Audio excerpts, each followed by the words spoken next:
Hello everyone, my name is Ryan Cam and welcome back to the AFI project. Today we're going to be taking a look at the classic comedy from Billy Wilder, Some Like It Hot.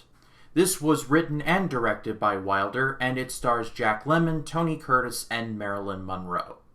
It tells the story of two jazz musicians named Joe and Jerry, played by Tony Curtis and Jack Lemmon respectively. After witnessing a very violent gang murder, they go on the run, as they are, like, public enemy number one, wanted by the mob. They realize that the only way they're going to get out of the city alive is if they disguise themselves as women and join an all-girl band called Sweet Sue and the Society Syncopators. I think I got that right. But while they're in disguise, things get even more complicated when Joe falls in love with the band's ukulele player named Sugar Cane, played by Marilyn Monroe, and Jerry inexplicably becomes engaged to an elderly millionaire. It works in the movie, I promise. This was another Billy Wilder movie that I saw in high school, and I absolutely loved it. And when I watched it back for this review, I was thinking to myself, is this movie still good? And yeah, this movie's really good. My big concern was that this was in the late 50s, and two guys dressing up as women.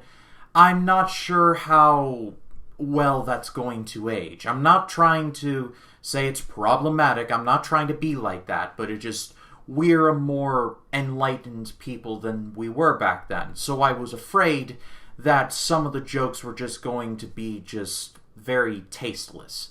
I can safely report that minus one joke, the jokes in this movie are hysterical. That one joke, by the way, is when Jerry is like, I'm going to marry this man and we're going to go off into the sunset. And Joe's like, why would a man want to marry another man? And Jerry's like, security. When I heard that back, I was like, oh yeah, that totally has aged well. About as well as a gallon of milk, sitting in the sun, in August, in Walt Disney World. But like I said, other than that one joke, the jokes do land. And half the fun of the movie is just seeing Jack Lemmon and Tony Curtis basically have a one-liner off between each other.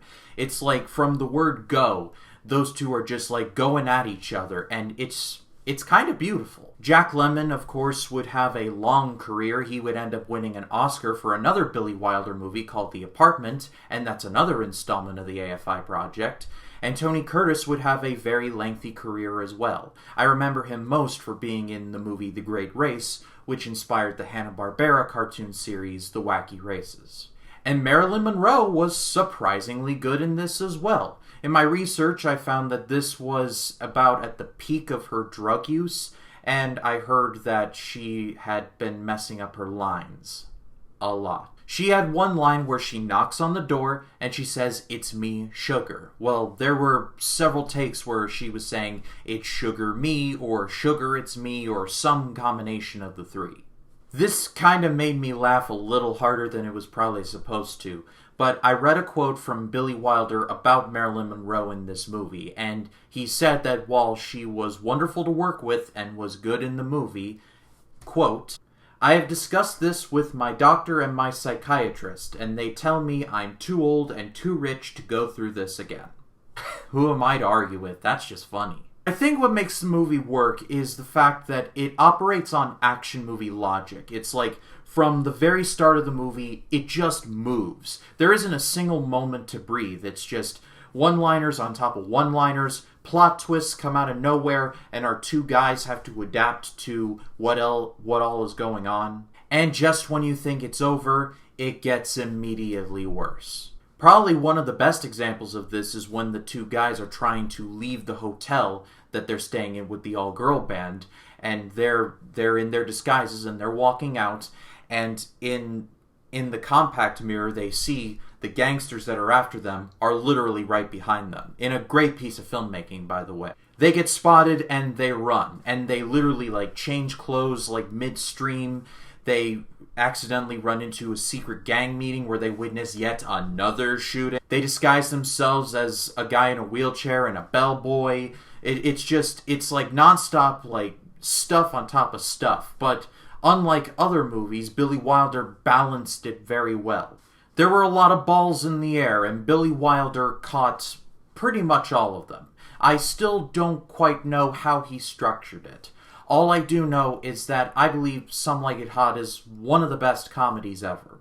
But that is all for me, guys. Thank you so much, as always, for watching. Next time on the AFI Project, we just tackled a comedy, but I think now it's time to get a little serious. It's time to tackle some very tough subjects, specifically the Great Depression, because next up, we're talking about 1940s The Grapes of Wrath. But if you like this video, please be sure to leave a like, comment your thoughts down in the comments down below, and if you like this video and you want to see more like it, hit the subscribe button and click the bell to allow notifications. That way, when a new video drops, you'll be the first to know about it.